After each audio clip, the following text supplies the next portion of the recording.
Good evening, friends and family, and thank you for coming to another night with Repair, Restore, and Grow Black Communities podcast, Behind Black Business.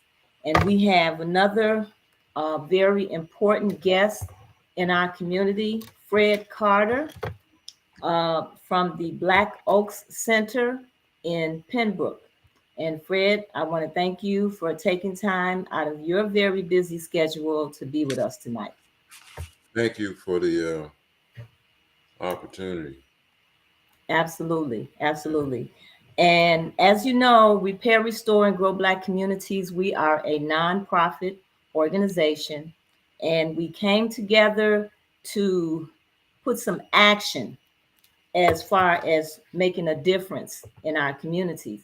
And one of the reasons, one of the ways that we felt that we could do this was by enhancing the awareness and support of our Black businesses. And our Black businesses, there's a lot of talk about our condition. There's a lot of talk about our community. There's a lot of talk about what we need to do. But the businesses are out here doing the work at whatever capacity that they're able to do it, and the different areas that they're working in. But when you have a business, you're getting up every day and you're putting in the work. And our businesses are the ones that have an opportunity to circulate the dollars in our community. And that's why it's so important that we support our Black businesses. We know that our Black businesses have the ability to serve as mentors and inspire other people to open up businesses. Our businesses have the ability to provide jobs for people in our community, to give other aspiring business people opportunity to put their products in their stores, in their various establishments. And they serve to help support causes. We've had so many people with businesses in our community who are not of our community that have totally extracted dollars out. And that is one of the things that the Black community is suffering from so much is lack of resource. So we have people taking money out, and then we have our local government agencies, whether it's our schools or it's our police department, um, entertainment, housing. The resources are just not there like they should be, and they're not distributed fairly as they should be, like they are with other communities. And so it's very important that we come together and we support one another. And here at Repair, Restore, and Grow Black Communities, we are great proponents of our bookstores. And our bookstores are very important because, Fred, right today, they're rewriting our history. They're banning books with our history. They're trying to change the narrative of our people and the contributions that we have made and our perspectives that we have. And so supporting our Black bookstores is very important. And every month, we present a Black bookstore here in the Chicago area. We were down to two, but we have a resurgence of Black bookstores in this city. The Book Joint, which is located at 330 East 51st Street, is our bookstore of the month. And it's a very nice establishment. And we want you to support the Book Joint. And Fred, I think we lost your video. Oh, So as soon as you can, you come back. Uh, we're just about done with our introductions for the night. But as soon as Fred comes back, then we'll start our interview with him. But we do want you to support the Book Joint and all of our bookstores. If you go to our website and you go to our book giveaway, you will find that we have a list of all of the Black bookstores, whether they're brick and mortar or whether they are online. They need your support. And we go a step further, we give a book away. And so the book that we're giving away to one of our lucky subscribers this month is Black AF History, Unwhitewashed Story of America by Michael Harriot. And if you want to have a copy of that book, all you have to do is subscribe to Repair, Restore, and Grow Black Communities. And when we select our winner, hopefully you will be the one that will get that book. But that's how important we feel it is. And we pay for the book. We pay for the shipping of the book, although we prefer that you would actually go to the bookstore and contact the bookstore so you can establish a relationship with them. But if you're unable to pick up the book from the store, we will pay for the shipping.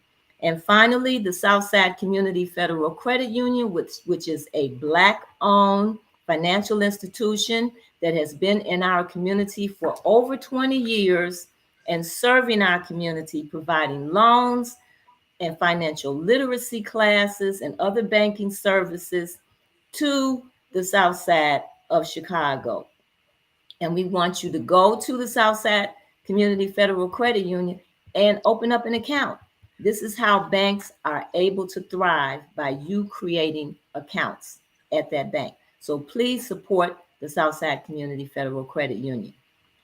And also, I will announce at the end, there is a book signing and jamboree that the Book Joint is going to be co-sponsoring with one of our local authors. And I will tell you about that at the end of our show. So, Fred,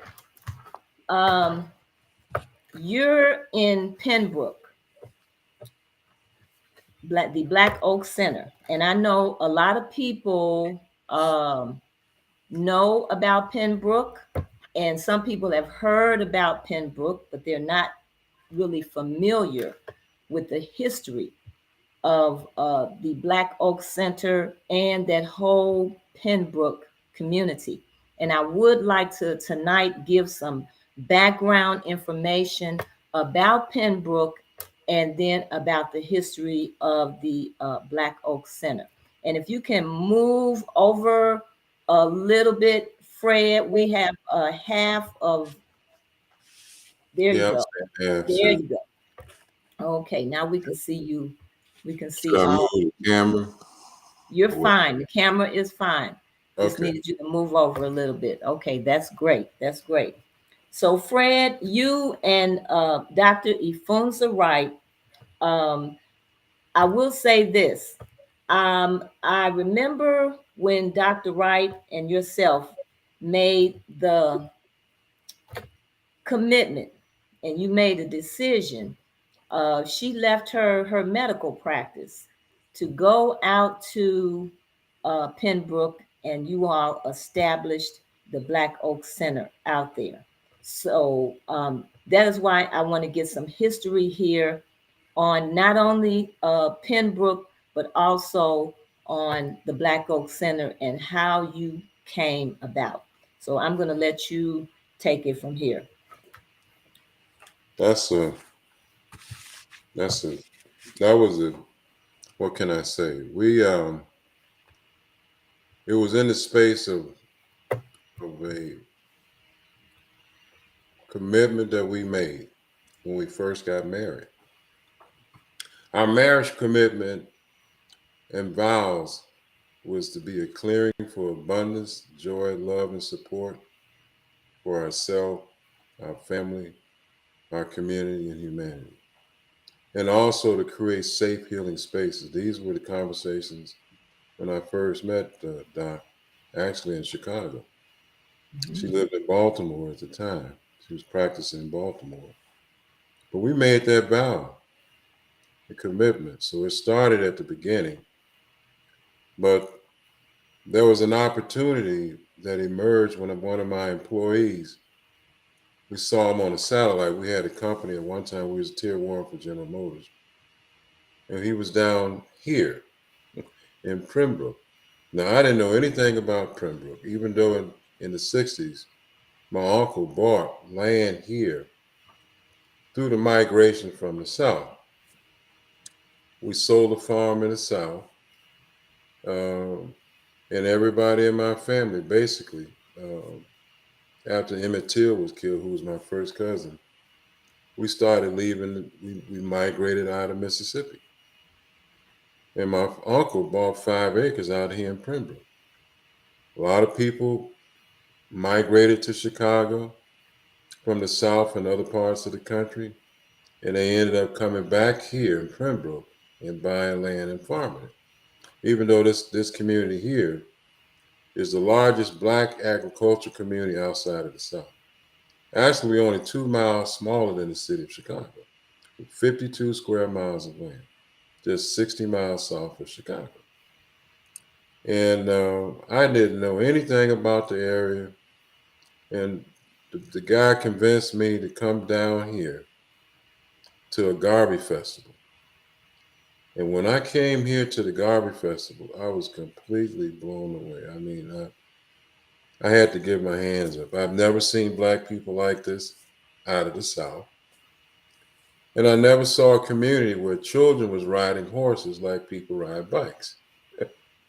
And these kids were black children. Mhm. And I thought, when you riding horse, that's a certain level of wealth and status that you acquire after you get wealth and status. You got your own house, got your own stable, you're riding horse. This was happening here in Pembroke.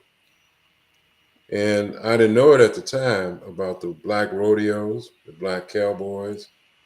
This was one of the Underground Railroad stops Yes. here. And we were the first black community out of the South that had this major agricultural community. And so this place has been what they call the truck gardens. And can I get it? I need to make a quick timeout. Can you give me a minute? Hold on. Hold on. Okay. We are having a very enlightening conversation here with Fred Carter. And Fred Carter and his wife, Dr. Ifunza Wright, have made a commitment. Like I mentioned earlier, our businesses are the people who are out here actually doing the work. They're just not talking, and they're getting on these radio programs and podcasts and talking, but they are actually doing the work. And the work that they're doing out there in Pembroke is phenomenal. And as Fred was mentioning, he didn't know about Pembroke, but based on what I have read, Pembroke started before the Emancipation Proclamation was even signed. And this is where many Black people who ran away as slaves up here to the north, this is an area where they settled. And it's also an area where the Potawatomi Indians came, those who did not want to be on reservations. And it's a beautiful land. It's a beautiful culture. As Fred was talking about the Garvey Festival, when you go out there, it's a several day event and people stay all night. And there's just a coming together of Black people celebrating their culture, living on the land, the horseback riding that he mentioned, boots and saddles. If you've heard of boots and saddles, or you know about the Black cowboys, or you've seen Black cowboys here in Chicago riding their horses and coming to different events and giving the children an opportunity to ride on the horses. Boots and saddles has been around for a long time, and they have been on our podcast as well. And boots and saddles not only have horseback riding, but they are also involved with the agriculture. And actually, it's my understanding that they're more involved with the agriculture now than they are with the horses. And so they're providing a food source they have eggs, they have all kinds of meats and vegetables that Boots and Saddles are offering. And you have other farms out there that have been out there for a long time. The Basu farm, if you have an opportunity to go out there, she has a facility where she's collected many things, dolls and older artifacts. It's like a black museum that she has created out there at the Basu farm. Kahari and her husband, when I met them back in the early 90s, I remember I met them in Whole Foods, and they decided that they wanted to live life differently, that they wanted to raise their children differently. And so he was a chemical engineer, and they left Chicago and they bought land in Pembroke and they raised their children, and they are still there. And there are many, many stories like that that are out there in the Pen Book. And so, if you have an opportunity to visit, I would definitely recommend that you do so. We're still waiting for Fred to come back, but I can tell you a little bit. Okay, okay, Fred is back. All right, Fred, can you hear me? Yes, I apologize. My bladder is not as what it used to be. Oh, okay, that's no problem, Fred. That's all right. Understood. Yes. Understood. Okay. So you were I was giving them some history in terms of what I know about Yes. Pembroke, and you were giving some history in terms of your experience out there. So you were telling us about the Garvey Festival and how I guess uplifting it was for you to see Black people in this kind of space and operating in the manner that they were operating. I mean, they were like a community that you always wanted to be a part of. At that time, they were fighting the prison system, they Hmm. were trying to build a prison out here. But the whole community was in uproar. In fact, they would stand in front of the bulldozers and stuff like that to prevent them from creating that prison. That was an extraordinary experience for me to see. But I And what wanted ultimately what ultimately came of that? that they did not build a prison They did here. not build a prison. Right. um, the community here has such sense of independence, but they have one beautiful thing that they have is this closeness to the land. Hmm. See, they were organic by default. What I mean by default, they were still practicing indigenous practice of growing food. And that was one of the other attractiveness. And in fact, at one point, this community was providing foods for all the Black people in the Midwest, as far as Detroit, Michigan, Cleveland, Ohio, Milwaukee, all up on the north and south side of Chicago, the west side. This was called the truck gardeners. They would deliver food all over the place to Black people. Now with these vegetables and meats, There were vegetables, meats, because they farmers here were growing animals. There mhm. was great soil for growing vegetables.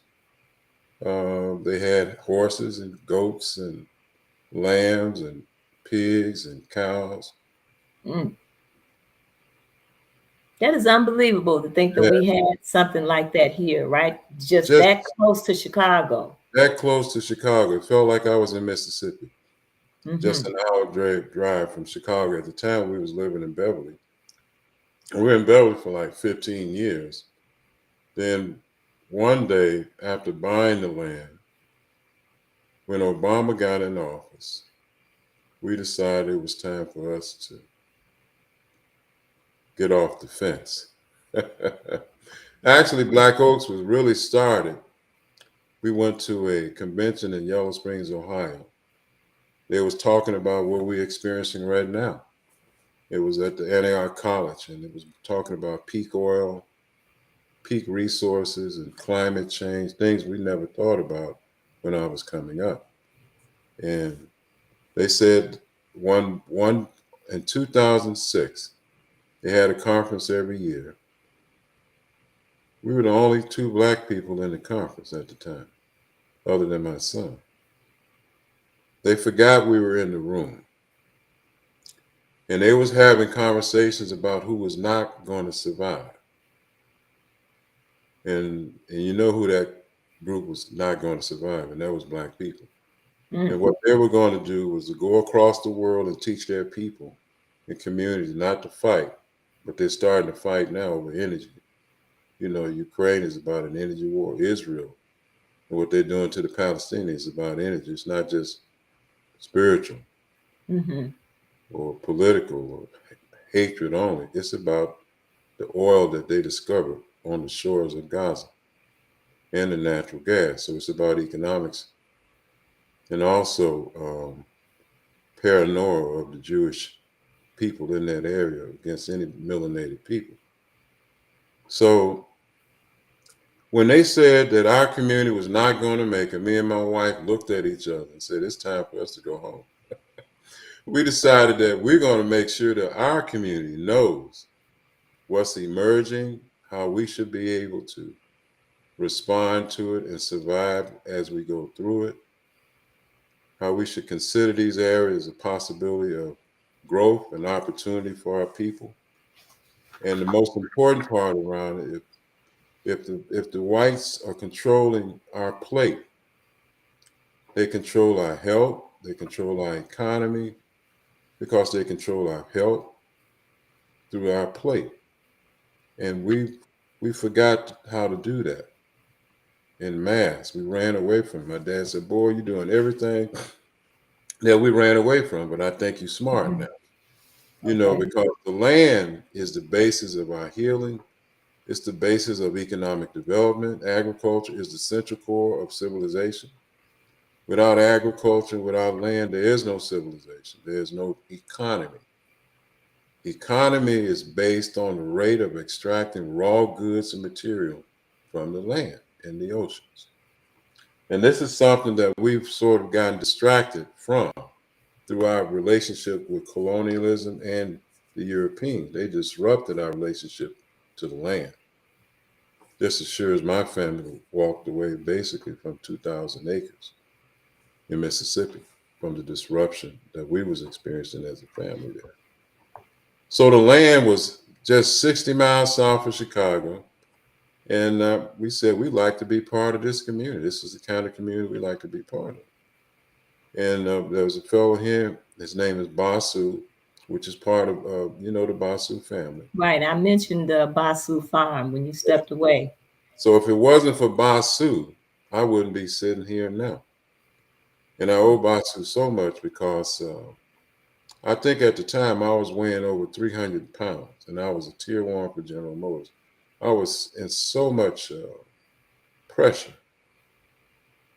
24-hour call, a lot of people hating on us because we was a tier one and the only black uh, business company that was doing what we was doing in North America.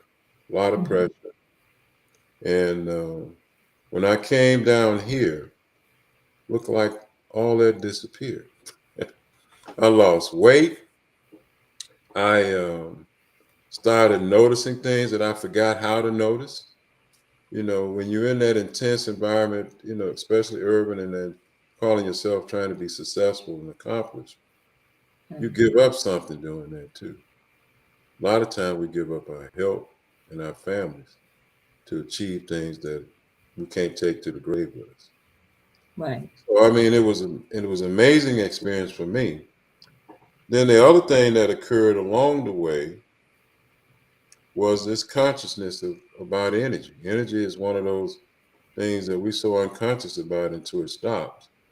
And I never realized the impact that energy had on anything. Energy is another major central core element that makes everything that we do works. There's no economic growth without energy. when you look at the rate of inflation and you look at the cost of energy, they run parallel to each other. Hmm. And it was the energy, the cheap energy, that allowed us to acquire a lot of independence and freedom and social equity that occurred in a world where there was plenty of energy, here, especially in America. And it was also this energy that was discovered in Pennsylvania after using coal. I don't know if you remember that picture of Jed Clampett in the Beverly Hillbillies when Yeah, when they hit the oil. he hit the oil crude, right? Hmm. And Yeah. he became billionaires after that. That was a time that this country was the Saudi Arabia of the world. And when they discovered that oil in Pennsylvania, they pumped the first 3 million gallons of oil out. That's when the so-called Emancipation Proclamation, we're going to free the slaves because we don't need them anymore. Okay. Our value was diminished as free labor. Okay. And the future of industrial development was based on fossil fuels from that point going forward, not on enslaving human beings only. And so the energy was another element that really just completely changed my entire life and my family's too, because we never thought about it before. So Black Oaks was actually created for the moment that we're living right now. We're living in what they call a post-carbon world. When you look around and look at everything that's going on, your food is awful, right? Hmm. You- Yes. There's a tremendous disruption in the economy. They're fighting over resources. They are now starting to physically fight over these resources. But prior to now, there was fights going on, but we didn't know it was because of the extracting of the resources. And the economics is becoming so uncertain. Everything that we do, there's no promise about that it's going to be there tomorrow. And so now that this 7 country supply chain network that allowed us to have this space of, we can get things within some of the time within 48 hours. Hmm. We can order anything just in time, get any kind of food we want, food from all Right. over the country. We've been so spoiled here. I Hmm. remember when we only got certain foods when it was in season. Because of the transportation, the cost of transportation. The oranges had to be shipped up by train from Florida when they're during the Christmas holidays. That's when my family would get together and go down to the market. And we Black people actually created co-ops in the first place. It was one mechanism that we used to survive.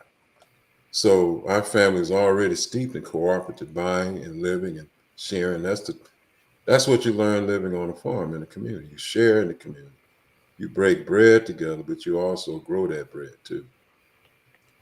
So in growing that bread, it creates more community and family.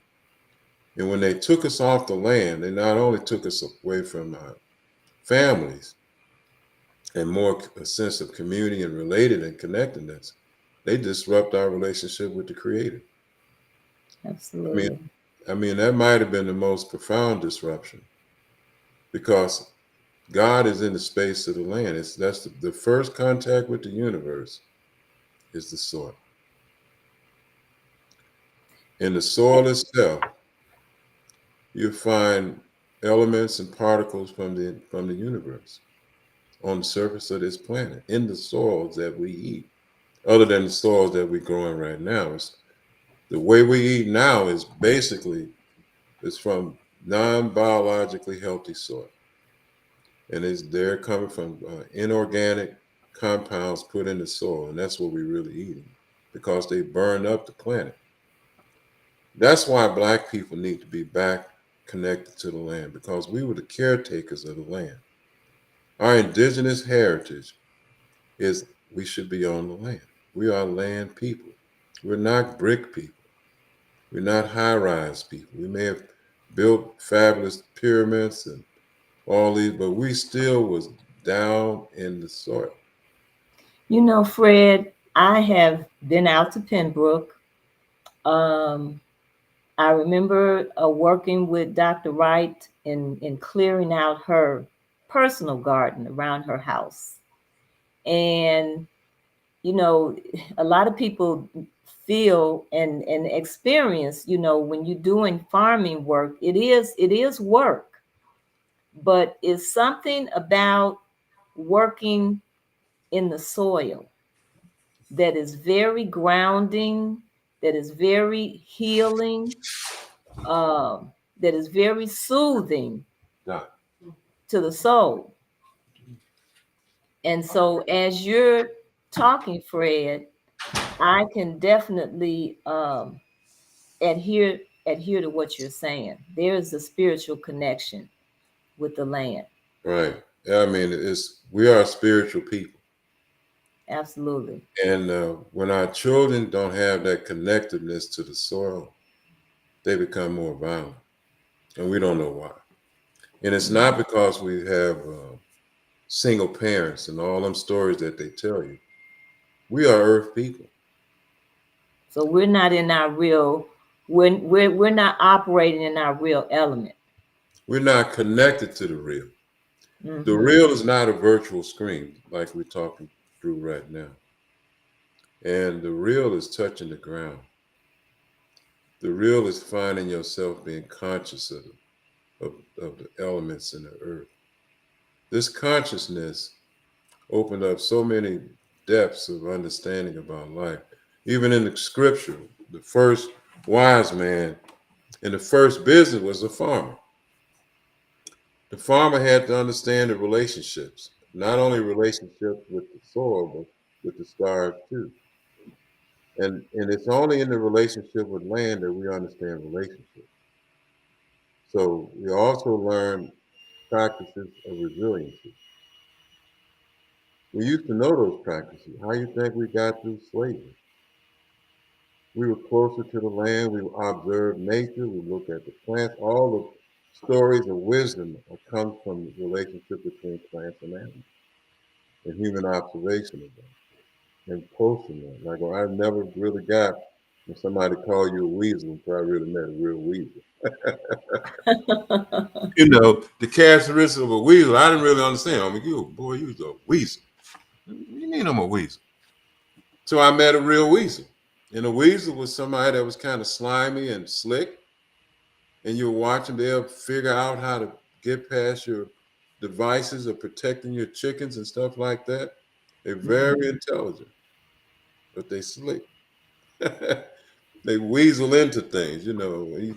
I never really got how acting like you're chicken. You're acting scared like a chicken. I didn't know what scared like a chicken really meant.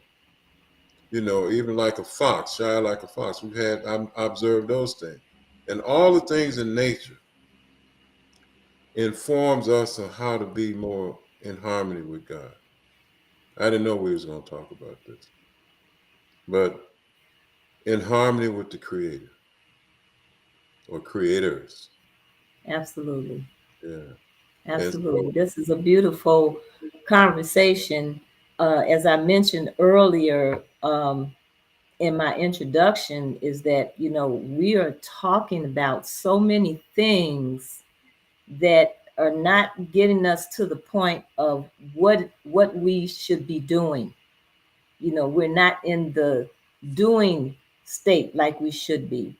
And I heard you say earlier about the meeting that you went to and the discussion about how we're being left out, or we're going to be left behind. you know, the tragedy of our situation, I can't personally say, and I don't know anyone that I personally know that's Black, has the control over any inbound items coming into our community. We Hmm. don't control anything that comes in or goes out. Only control we have basically is consuming what's imported in and paying what goes out. We even pay for our own incarceration. So we don't control that. So that was the most disturbing thing for me in learning what they were saying, because when they were Hmm. saying that they had strategies and plans, We don't have anybody that decides does food come into our house and direct that can stop it and decide that it don't come in. We Mm-hmm. don't have that kind of power, but they do. We don't have powers around energy. We can have a rolling blackout, and because of the problems that we was learning about in 2006 and 4, and you're starting to see it more and more. The energy problem is going to get more and more complex. Uh, and you've already experienced in moments where the power goes out, but you don't pay any attention to it. So it's out for hours.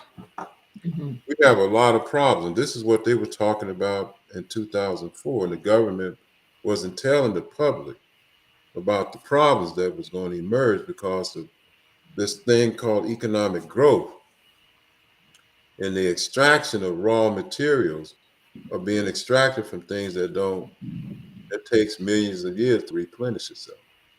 Mm-hmm. And and we don't control that. We do the mining, but we don't control the distribution and this whole growth that we that they have been imposing on us is killing our people, and it's also killing the planet. And the thing that I was concerned with, specifically being a business person, was how do I control my growth? How do I control my business? How do I anticipate and be conscious of the things that would really disrupt my business? Not the stuff they tell you on that we normally get. We are so far away in terms of direct contact with authentic information. That's the Mm-hmm. most frightening thing for me right now because of AI. We don't know what's true. And when you're in business and you operate on information that's not accurate, there's no survivability in that. It's hard to make real good planning because you don't have good information.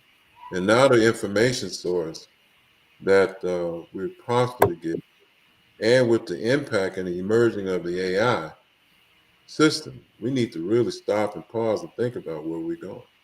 Because That's right right. now, we don't have good data. And it's no wonder our businesses are going out of business at a much higher rate than other people because we don't have good data. And so, because we don't have the data that really impacts you, your future. I remember once I had some brothers at the house when I was in Beverly. We was arguing this debate, and they was feeling that the white man was going to always have plenty. And I think that's the problem. We always see that as our source. Right. That's always our source. And That's they the only feel source. like, and many people feel like, oh, this will never It would never come to end. an end. Nothing will ever go wrong. Right. You We would know, never have any disruption in energy. no, no. We would not. That's crazy. That'll never happen And because that we is don't. the basis of you setting up this center is dealing with the disruptions and all of the sudden changes. How do we prepare ourselves for that? One of the things that we did, the first thing since I was in distribution and transportation, I actually made my own fuel from grease coming from Soul Vegetarian Restaurant, Made out of what? made out of grease. Okay. I would go to Soul Vegetarian over on 75th Street and a couple other places. And I would pump that used grease that they put in the dumpster to Mhm. sell. They had to pay to get rid of it. That they was frying the vegetarian foods that we ate. I took that waste stream and I made my own biodiesel to run in my truck. It only cost me at that time less than $1 a gallon to make. And it cost more than $1 a gallon to buy. So learning about energies, learning how to repurpose the assets in your environment, you may find out that you are very wealthy, but we're told we don't have anything. Mhm. Now, what they started doing after that, they call it yellow grease, and it's a commodity now. They trade it on commodity markets. But the waste streams in our community, which are called waste, could be reconfigured. And the wealth that's in the reconfiguring of those assets and redefining those assets could be a pathway to economic development. And this also could be a pathway of developing a more resilient environment. Because if you don't have energy, just the unthinkable is possible. There's Mhm. no food moving in. I don't have food I can't even move my body around except walking or bicycling. But if the supply chain is disrupted, vehicles don't made intentionally or accidentally because of constraints in the supply chain, can't service your area as that's what they tell us. We can't service you as effectively as we can the north side of Chicago. Mhm. We can't get to you. If redlining, even with energy, the cost of energy. One thing that we also learned with this path of energy, and Mayor Daley had did a study, but he would not release that study. What the cost, the redlining for power, electrical power, and including utilities, that Black people were paying more for their electricity and power than other parts of the city. It's a zone thing. The Mhm. zone, the regulatory zones, and they have zone rates. No matter, I can't believe what their lips say. Like Richard Pryor said, you got to look at what they're doing. And Absolutely. cost of the ICC, and that's what I understood when there was an Interstate Commerce Commission. There were regulatory rates based on zones and classification. It was very complicated, but it's how the industry would charge you.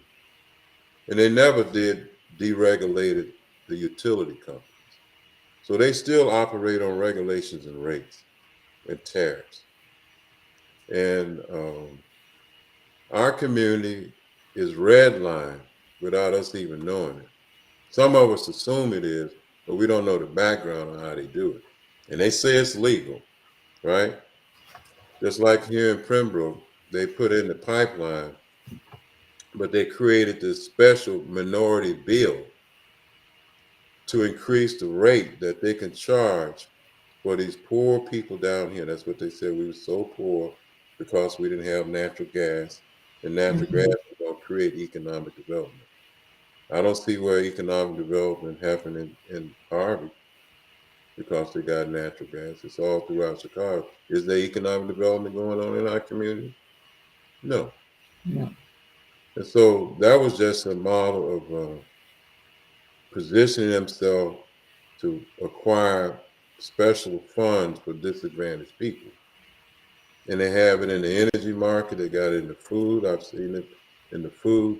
But the part that's alarming for me is that our business people and our educated people don't understand the implications of this on their future. Mhm. See, the cost of power determines the viability of an economy. And managing that cost determines whether or not you're going to survive. And if the cost of it goes up, let's say for instance, if a fox had to put 10 calories of power into getting 1 calorie of food, and that's how much energy costs with food, right? It takes 10 calories of fossil fuel energy to produce 1 calorie of food. Now, Mhm. that fox wouldn't live too long because it takes him 10 times the amount to get one morsel of food. He burns out over time. He can't keep that up. So now we're in that space where it's taking more to get energy, and it's only the subsidy that's keeping us from experiencing that. But you can't have subsidies in a collapsing economy. It's going to go out. Plus, there's no tax base to support. And so for us as a community, in terms of designing our business, designing our future, and most certainly thinking about how we're going to survive through this. I met some brother. I said, "Oh man, wow." I said, "Where you getting your supply from?" I bet this is coming from China. He said, Mhm. well, suppose there's a disruption in supply chain. How do you manage that? And I offered him like, okay, so that product made in China. Yeah, we're middle people. We all are middle people, right? We brokering somebody else manufactured products. why don't you let's look at as a group how when this stuff start unwinding, let's look at it a group where we can create industries close. And that's why Pembroke and back to the land is a possibility. Where we can grow our own reels. We can create our own stuff. Okay. This community at one time was one of the largest producers of natural hemp. And we Mhm. had contracts with the military for that. That's fiber for clothing. And it's also food. So food and fiber and plants, I would think that Black people should be really on top of that industry. Absolutely. I mean, we are plant and earth people. We have a much more profound understanding of plants and earth and the fabrication, the refabrication of those products. And it's enough brilliant minds in our community where we can extract some elements of those technologies. Small in a small scale, micro scale first, providing your clothing, your food, and all that as much as you, and even the energy game at a non-threatening level. Because when you like when I was with General Motors, I was the only company that was Black in North America that was dealing with tier one companies. I was an absolute threat. I knew why I was under pressure because during that time they actually had a minority set aside, and it was they had to comply to it. So I was immediately a threat to the publicly traded companies. And we got to be mindful of that. That's why everybody comes to us and get these ideas about food and they buy them out and we go off, we sell it to them, thinking that we Right. did a good business decision. We gave away our real intellectual assets. So And what's then important is that we are at the production. We start to be work. We start to work at the production level. We need to be producing our own resources. we need to produce. We need to be producers. We were producers. We led the industries. We need to become producer, not so much middle and broker people. That's a hustle to me. Even Hmm. if it's $1 million. But if you don't control your supply chain, you could be shut down when somebody decides you can't get those materials for your hustle, right? I can't get the material. Why? Because so and so's decided that he's going to charge me 50% more than he does all the other. Hmm. The sourcing of the items in our life, that's what I really got clear of in 2004. I never thought about it except early on with the Nation of Islam. When in my younger days, my family was steeped in the whole Elijah Muhammad had the answer. Hmm. I mean, he had the answer. I remember seeing planes at the Gary Airport that was owned by the Nation of Islam. And I remember the largest distribution network of trucks, privately owned. They were controlling the supply chain and distribution, even though the government would once they realized it, they didn't want any of us to be self-reliant. Hmm. So they did a lot of awful things, but you got to figure out how you can protect yourself too. We got to whatever we build, we got to be able to defend it and protect it too. Otherwise, it won't stay. Well, that's been one of the major issues because it's not because our people haven't uh, tried to produce and step forward to make these types of changes, but that's very key. How do Protect it. you protect it? How do you Yeah, protect it from other people trying to come and buy you out? How do you protect it from other people trying to destroy it? Just in so many different ways, right. because everybody is still using us as the consumer We for concern. the products that are out here now. Yeah. What I remember the docks fish and also the whiting fish So do I. So do that I. was the largest distribution. We were the largest importer of fresh seafood. in North America. Mm-hmm. Black the largest, and how they was reducing the quality because we didn't have our own ships. So the bacteria count would increase if you didn't process it fast enough and get it in the cooler. Mm-hmm. That wasn't a problem initially, but somehow mysteriously happened.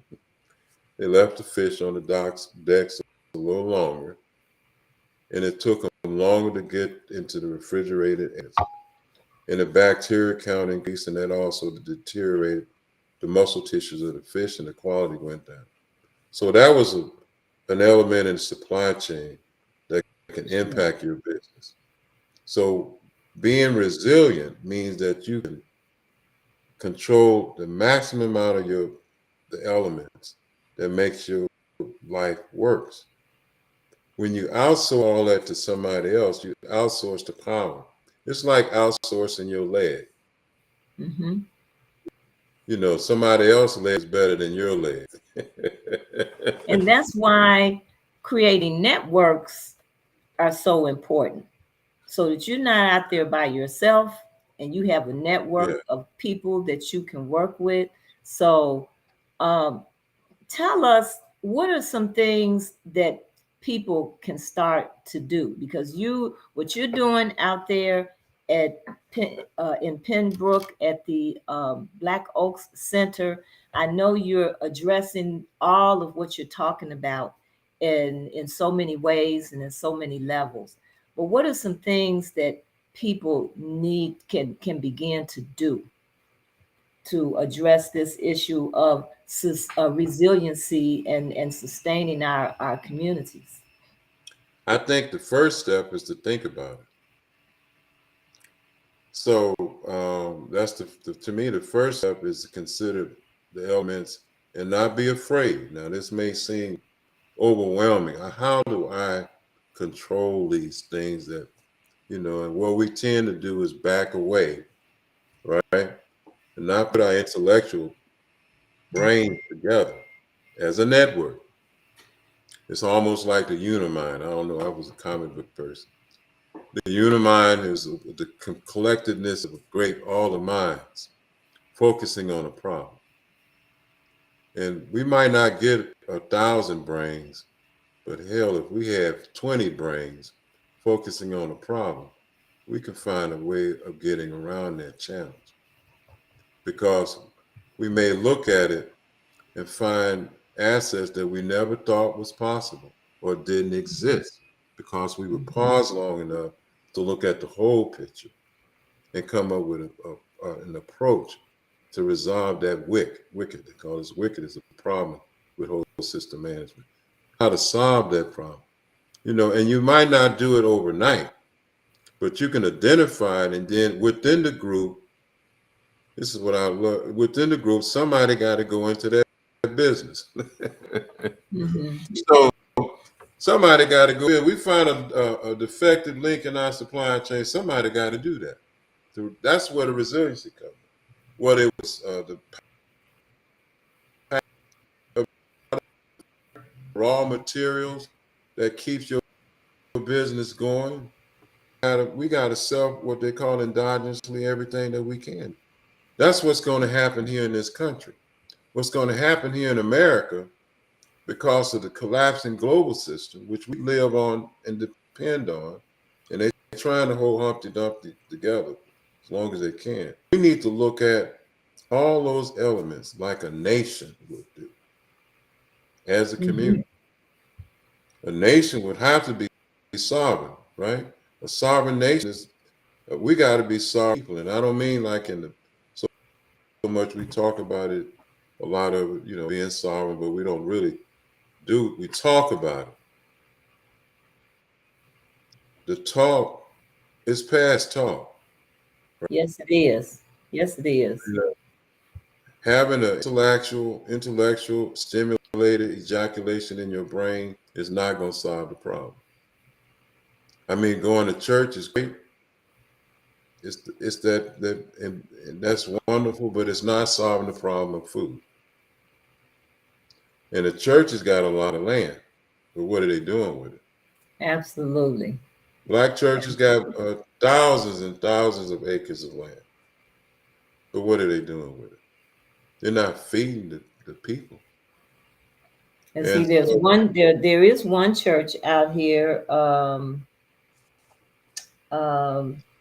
that's out here in Lansing that has I some know, farmland. right. I think they have, remember Brother Carl and they like 80 acres or something like that they had. Hmm. I think Hmm. they was planning on like 10 or something. Right.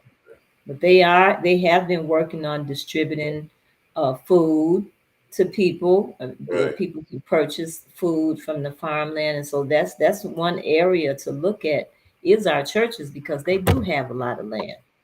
Our churches, I don't know if there was a document, there was a piece that it was what was his brother name? He was a minister in the South, and it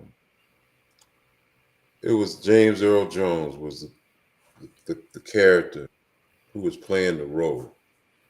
And Okay. he didn't have strings on his shoes. He said, "Pull yourself up by the bootstrap." He went out and farmed, and he opened up that farm stand and was talking about opening up in the store. But the church members, some of them, if you notice, they was coming out and said, "That's low class stuff. We can't do that. You shouldn't do that. It doesn't look this way." How it Mhm. looks. Right now, unfortunately, but it's preventable. We're more concerned with how we look than what is measurable. Absolutely. So We're operating very superficially. yeah, we're more concerned looking like something, but you can't measure it in other ways that are sustainable. So in the other part that we can begin to do is reevaluate what we call our professional skills. Hmm. And just because I worked in corporate America does not mean we have skills that can build a business. What skills would you say it really takes to build a business besides your experience in I mean, corporate America? the first skill is the ability to and the desire to be in business, Hmm. and and you can't get that skill or that passion from working in corporate America. Although people worked in corporate America, they come out, a lot of them, they create their own business, but a lot of those are more like broker kind of business. Again, broker business. Uh, And then broker business, you tend to not have real good power and sovereignty over the control of it because it's being sourced by somebody other than yourself. Right. So the skills of learning how to read and do math.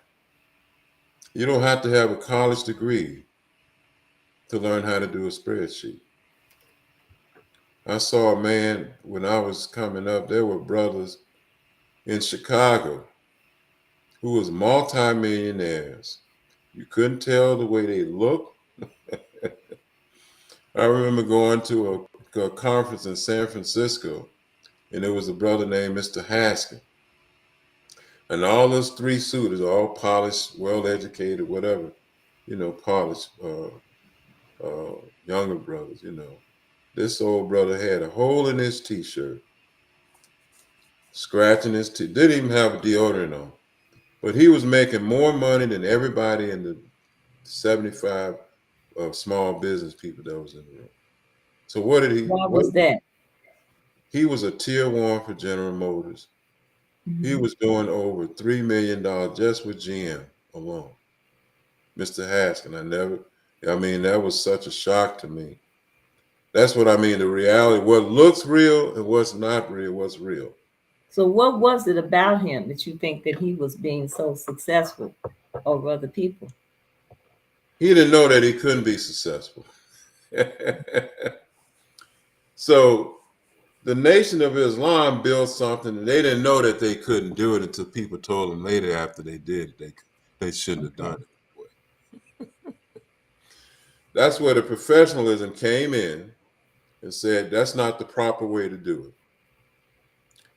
Proper ways of doing it coming from a space that's an organization that's been in existence maybe 60 or 70 years, in a startup situation, it's different. So our skill set, certainly knowing how to count, how to measure, and how to communicate with humans. Big thing, communication. Because nothing happens in isolation. You have to have a conversation in order to enroll someone else to do what it is that you no longer can do. And you got to have it in a way that they feel empowered. Mm-hmm. That's empowerment with communication. We try to imitate Europeans in our communication and power, and that's why they got high turnovers. That's why they don't respect the people that work for them, and that's why they want to replace everybody with robots. So our skill of communication and also the skill of looking at facts, real facts, and being analytical about those facts, and not so much the way they teach you how to be analytical about the facts. Mm-hmm. We have millionaires, and we have more millionaires in Chicago. It's unbelievable. I don't know if you ever remember Mr. Green on 63rd Street. You could never tell he was a multimillionaire. He was an international business. He wore dungarees and green coveralls on when he was on 63rd Street. But that man was a multimillionaire. He had an international company. Um, so our concern about skills, if we somehow, the characteristics that they had, they didn't have the eagle based on knowledge that the white people gave them. Our knowledge that we get educated in, even though we may have MBA degrees, there's another level of managing a business or managing anything that they don't even teach you. You won't get that in school. They have different schools where they send their children to learn how to manage and build business. I didn't believe that at first until I saw people that was actually in that school. So And so our education, what does that level of managing the business look like? the level of managing a business, what it looks like, I'm saying this because I went from 0 to 100 in 3 years. I Mm-hmm. went from I don't even want to talk about it. But it was not because of the training of white people, Mm-hmm. right? It was the communication skill of enrollment and the conversation of enrollment and learning how we work as people. Mm-hmm. Fuller Brush was another great example of that when it was black owned. It was the conversation of empowerment and opportunity that you can create. That's enrollment. You create a powerful team. You create a powerful staff. You create powerful people in your relationship. And this power of being, the being of power, you become unstoppable. Not in total, because what I didn't realize at the time was a supply chain conversation.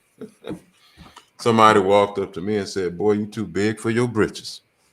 Right? And that was an element in the business that I didn't have control over, and that was the energy. And Mm-hmm. it's the same thing. I mean, I didn't have control over any. I've learned from that. So when you go into business, and you don't need to do it by yourself, you need to be, like you said, in this network. And in Mm-hmm. this network, we got to look at the whole. Whatever business that we're in, we got to look at the whole. And inside of that, we need to have a collective conversation about how we can defend and protect the continuity of whatever it is that you're doing. If it's even selling clothing. I Mm-hmm. remember the nation used to make clothing. They had a clothing manufacturer on around 22nd, 23rd Street, right off the expressway. The manufacturing of those clothes, to also the growing of the material that allows you to do that. So if it's not clothing, it could be food or some packaging related something. It could be no matter what it is, you have to look at the whole so you can look at how you can control and be sovereign in your business. So I think business sovereign or community sovereignty is a real critical element that our business people need to think about. not as And an individual.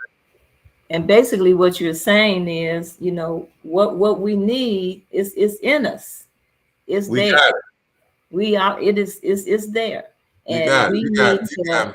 we need to acknowledge that We are not by poor coming together, because we can acknowledge each other if we come together. we knowledge And each we other. need to create networks, and we need to be able to protect what we have. We got to protect the network. There Mhm. was at one time there was maybe 30 or 40 blacks that was in automotive at high level. I mean, they were doing millions of dollars. Within 24 months, all of them was gone. Right? But it wasn't a network, like a real network of. We started that way, Mhm. but when people got a certain level of income, the value of what they did to get there, they dropped it. That's another practice. You can't stop the practice of what it was that got you today. The rigor. I mean, you stop it and you get comfortable. You say you've arrived at a certain point. There's no Mhm. arrival. It's just a process, Right. right? And so the stopping of the practices that allowed you to start and get going, when you identify what those practices are, you keep practicing those things. It's not a matter of size, it's the practice.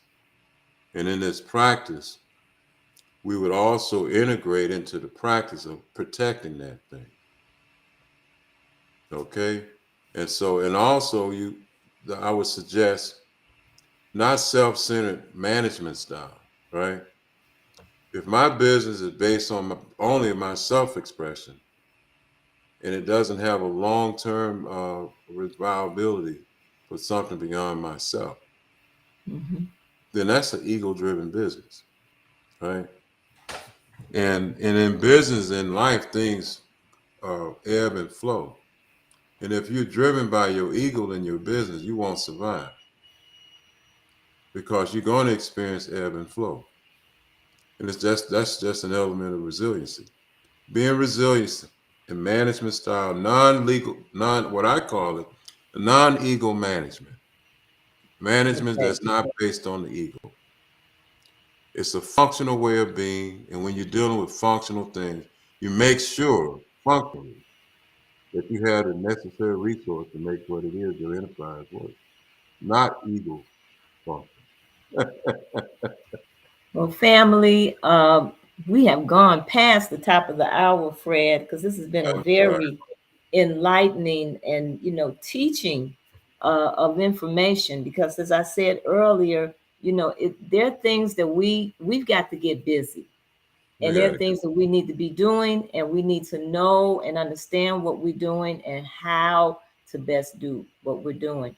And as you came out initially, you talked about how important the land is, coming back to the land, and not just coming back to the land, but coming back to ourselves.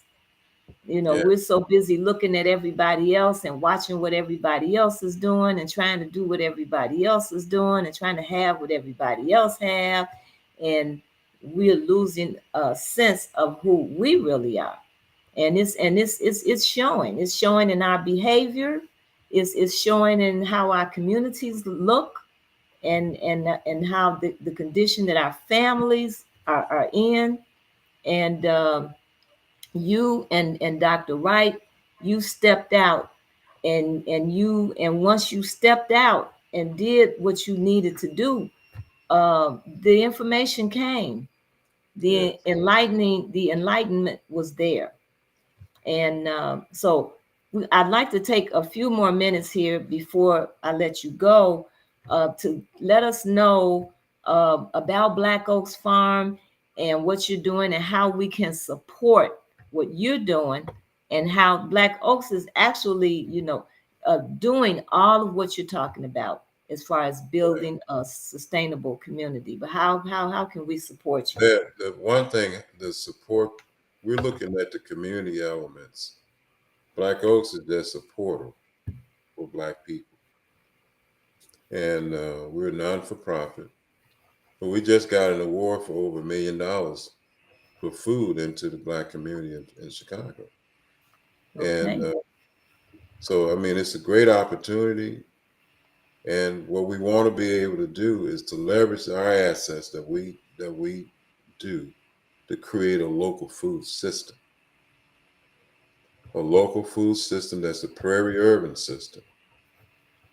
And from the rural to the suburb and to the concentration of urban areas. Chicago eats billions of dollars of food are brought in our community every year. We don't do anything other than maybe consume it or sell it. But if we can take 5%, 5%, this is what I'm saying. If we want to be, let's help. Let's figure out how we can take 5% of our plate, 5% of what's on our plate, and channel it through our own network of business within the state of Illinois, within the Cook County, within this agricultural bioregional that we live in. It's called a corridor. 5%. That 5% also includes transportation, distribution, packaging, marketing, all the things that can come out of the soil. What that would allow us to do is have that one basic element, but that basic element will impact our community profoundly. Illinois eats $60 billion of food annually. And I think our population is like, what, 17% of that. That's a lot of money. But we spending that money. We actually spend that money. So the thing I would like to be able to do with your network is that we look at how we can actually sovereignly capture a sector. We need to dominate a sector. One. It'd be nice to do one that if we don't have it, it'll affect our ability to get up the next day or to even have the strength to even run our own business. Just one sector. It's no accident that the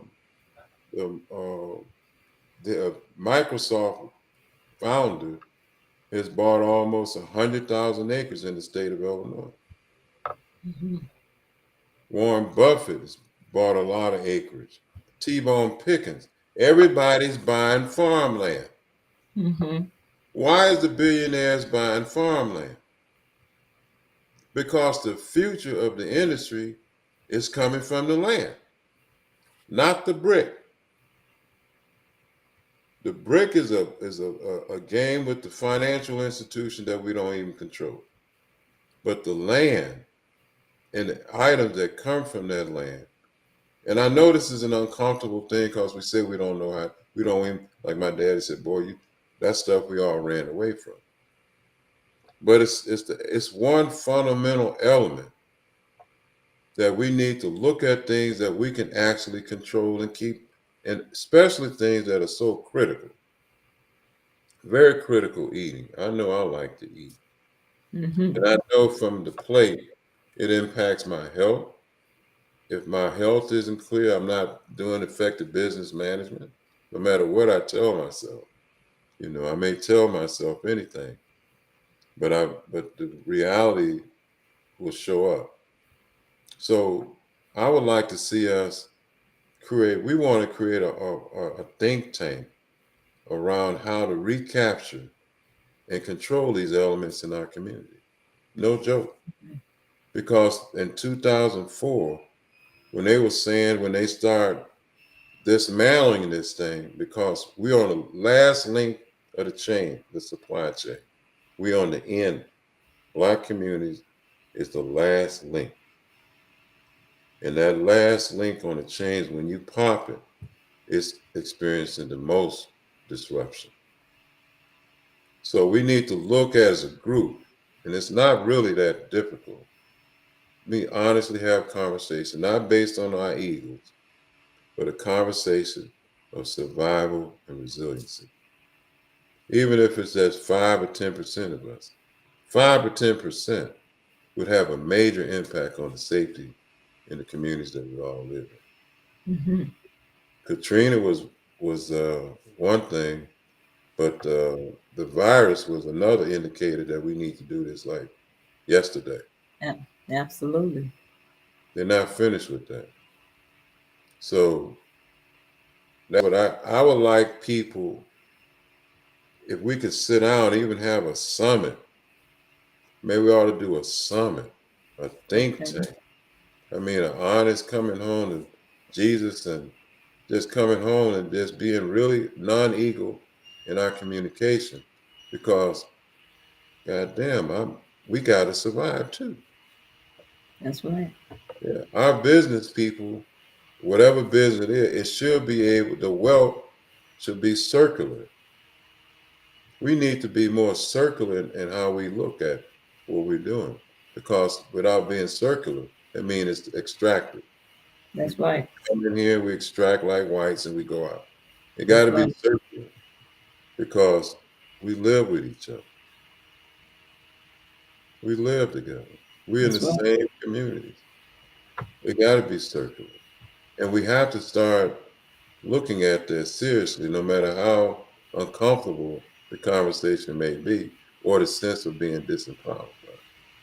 We are so powerful. That's why everybody's scared of it. You know, that fear is legitimate, because when the melon in the brains of a melanated person started being activated, look out. It will solve problems, because we're the only one that can solve this problem. It's the people on the edge that's going to solve the problem, not the people in the center. They're not. They don't have an interest to solve the problem. I mean, there's no. What value would it have? They're in the center. The people on the edge, we can solve those problems because we're impacted the most in the first place. And it's time for us to take responsibility for our communities. We have to take responsibility for our community and our future, no matter how difficult that may look. And it's not going to be 100% enrollment from others, because they don't. When you look at that bucket, we used to do a presentation called a Hope, and I would show a bucket that all assets that our community is putting in our bucket. You got entities that took a shotgun and shot holes in that, and they got their cups catching all those flows of assets and resources into their cup. It don't stay in the bucket long enough for us to even be able to share the water with each other.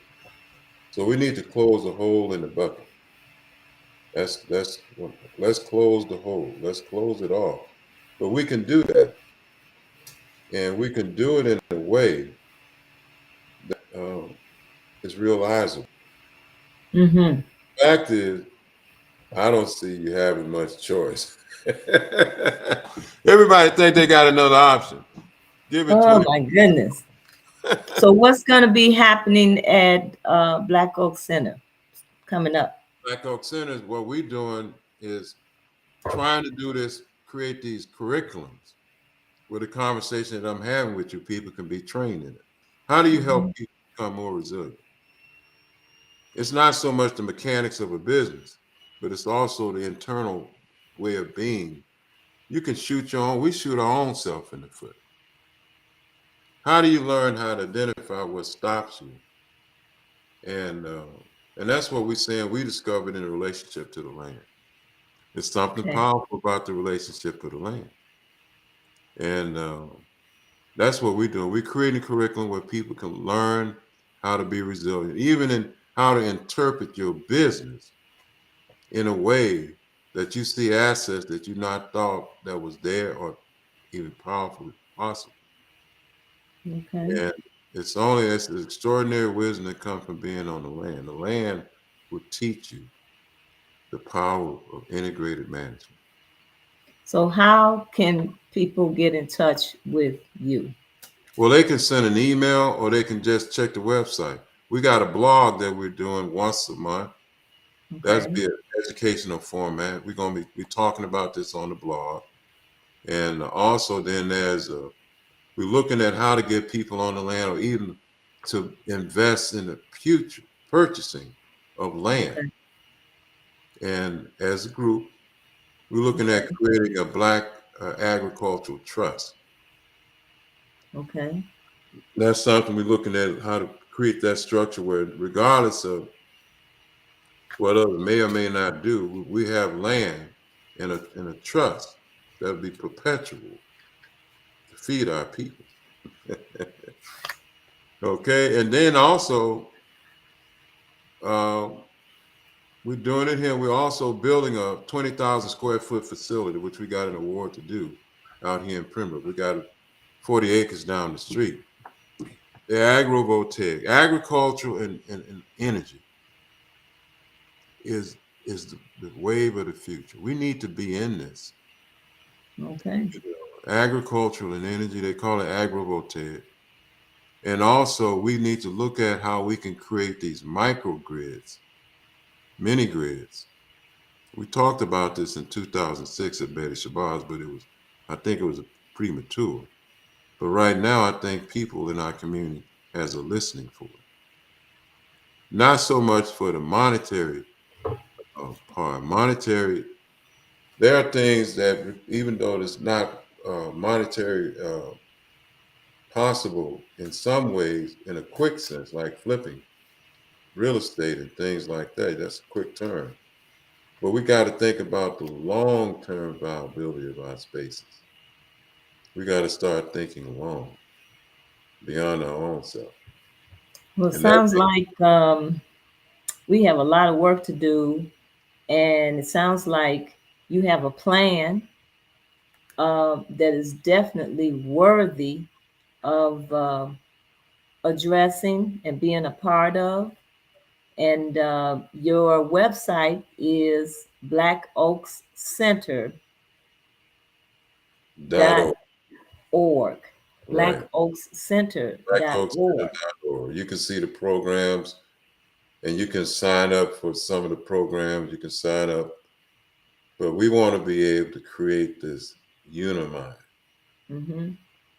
We see But with I like the idea that you're talking about as far as having some control at the production level of production yes, of the resources. That's very important because that's what um, a lot of people have problems with when they have businesses because so much money is going to go to the individual or the part of the business that is actually producing it and even distributing it, and right. you get a few pennies. And so that's very important. And owning land, Only land, acquiring land is very very important. important. And readjusting our priorities to not be as superficial, so superficial. And so there's some very specific things that we need to be looking at. And I think you are definitely on point. And Fred Carter, you and Dr. Wright at Black Oak Center, and all the rest of the farmers out there in Pembroke, very proud of what you are doing out there, and definitely want to support you. It's not that we superficial. Hmm. Let's relanguage. Let's create another language. Okay. Okay, it's that we're not thinking in a perennial way. It's Okay. perennial thinking, which is our indigenous thinking. It means that your actions in the present is creating the future. Once we get that the present, my activities, my thoughts, my feelings, my behavior is the future. That's right. So if I get that awakening, and that's there available for all of us, once we practice that more, we will be dealing with some very if I know my action is going to kill me next week, when I'm conscious of it, I might change it. That's right. if I I'm most certain you will. yeah, if I know now that my behavior and my thoughts and my communication with you in the present will be damaging the future. I may rethink about how I communicate with you. That's And right. if I knew that my actions in the present, even though I'm talking about a future, as if the future is outside of the present, the present is the future. So in the presence is something we need to be more conscious of practicing the presence. In practicing the present, you may also discover that the suffering that you had from yesterday can't be in the same space. That's right. And so that Absolutely. suffering will not push you to do things that you think is good, but it's not. Because it's the pain that got it. It's pain that we all carry, Mama. We carry so much pain from the past that it's hard for us to be in the present to create something other than the pain. But healing can take place in the present. Mhm. That's the space that allow us to suspend and compost the past. So we have to learn these skills of being in the present, how to compost that, because it will definitely create more of the same. And that's something we have to learn. And I would love to be in relationship with anyone or whoever where we can be learning how to create a different community practice. No matter how much money you got in your pocket, if you don't have a good practice, I mean, it's all you're doing is destroying yourself and your community. Absolutely. Well, Fred, I want to thank you for coming tonight. You have imparted some words of great wisdom, and something that people need to be thinking about and need to be moving and operating on. I think you Right. gave some very good information tonight, and I really want to thank you for taking time out to Oh, do this. I thank did I did mention that I would the book joint is having an event um, on April the 30th from 1 to 4. And it's going to be at the Bronzeville Incubator at 5055 South Prairie. And this is featuring a young author, Reggie, and his book, The Lover's Quarrel. And you're going to be there doing with his book signing. And so That's we beautiful. definitely want you to support the book joint. We ask you to go to rrgbc.org and subscribe, where you can possibly become a winner of our book giveaway, Black AF History Unwhitewashed Story of America by Michael Harriot. And again, if you win that book, we would like for you to go to the book joint, pick it up. We'll pay for it, but if you can't go there, we will also pay for the shipping. And also, you can go to rrgbc.org and see the list of all of our Black bookstores that we have. And you can also go to our website, and we have a donation page where you can donate to our organization. But most of all, we want you to support Black businesses. And based on what um, Fred Carter has talked to us tonight, it is time for us to come to ourselves and understand who we are as a people and begin to operate on that level. And Yeah. that's what Black Oak Center is all about. So you can go to blackoakscenter.org and find out more about what's happening out there in Pembroke and what has talked to us about Let tonight. us let us come together and create more practitioners. That's right. Yeah, let's become all practitioners. That's right. Because we got some hard next 24 months gonna be extraordinarily difficult.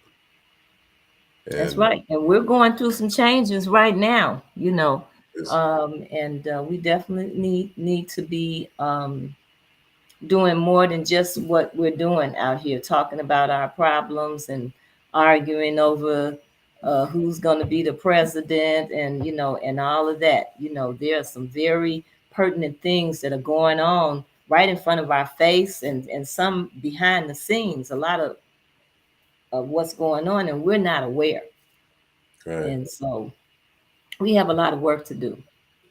But We Fred, I do. want to thank you. I Thank want you. to thank you for what you're doing, and Yeah. Dr. Wright, and for your commitment.